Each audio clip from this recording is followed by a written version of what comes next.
انت مش يعني في ناس قالت لك ليه ما تلعبش الارجنتين وتلعب بلجيكا؟ ليه ما تلعبش مش عارف مين ومين؟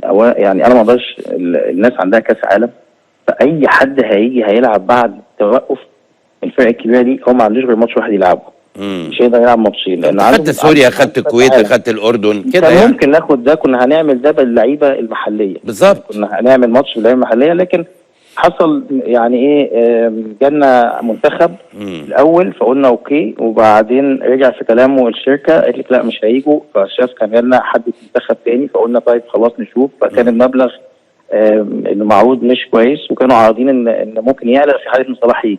طبعا صلاح هيخلص 14 طبعا هيجي الماتش ده. فكان ما فيش رقم انك يعني انت برضه منتخب مصر له قيمه، مش اي حاجه هتروح تلعب وخلاص. فلقينا الارقام مش كويسه، او يعني مش ده اللي احنا الرقم اللي احنا على الاقل بيبقى فيه رقم ثابت انت ما ينفعش تنزل منه يعني. نعم. فبس ده اللي حصل، فقلنا فالراجل من السكرتير قال لك خلاص ما دام احنا ما فيش حاجه خلينا نركز في ماتش بلجيكا ونشتغل. فكره الرانكينج احنا عملنا الماتشين الاولانيين بتوع لشهر 9 عشان فكره الرانكينج دي ان احنا طبعا اتاذينا الفتره اللي فاتت ان احنا ما لعبناش ماتشات في وقت التصنيف، وده اثر علينا في التصنيف.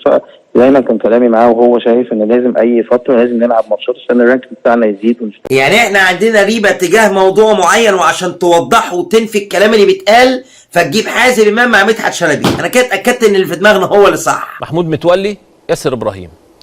ناس كتيره جدا اتكلموا على قصه محمود متولي وعلى الاصابه، على ياسر ابراهيم، على رحيل، وتواصلنا النهارده مع الجهاز الفني قبل الهوا للنادي الاهلي اللي اكد ان هو على تواصل تام مع الجهاز الفني المنتخب الوطني، اللي اكد ان موضوع ياسر ابراهيم كان فيه تقرير فعلا، وقالوا ان ياسر ابراهيم مجهد.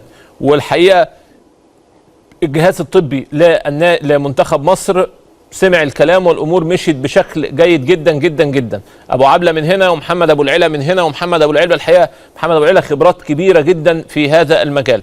محمود متولي انا راجعنا الجهاز الفني للمنتخب الوطني وتواصلنا معاه، لا يوجد اي تقرير، لا يوجد اي حديث، هي اصابه عاديه جدا في بدايه التمرين في اول 5 دقائق، ثم تواصل الجهاز الفني للمنتخب مع النادي الاهلي وقرروا ان الولد يرجع تاني يتأهل، وممكن يغيب من 3 ل 4 أسابيع عن النادي الأهلي في عملية تأهيله. دي القصة الكاملة لياسر إبراهيم ومحمود متولي من المنتخب للنادي الأهلي. كل ده فيلم هندي معمول وأصابته متولي كنت عايزين تجيبوا ده ياسر إبراهيم، لكن كله هيدفع الثمن من أول سيف زاهر لحد إبراهيم فايق بإذن الله.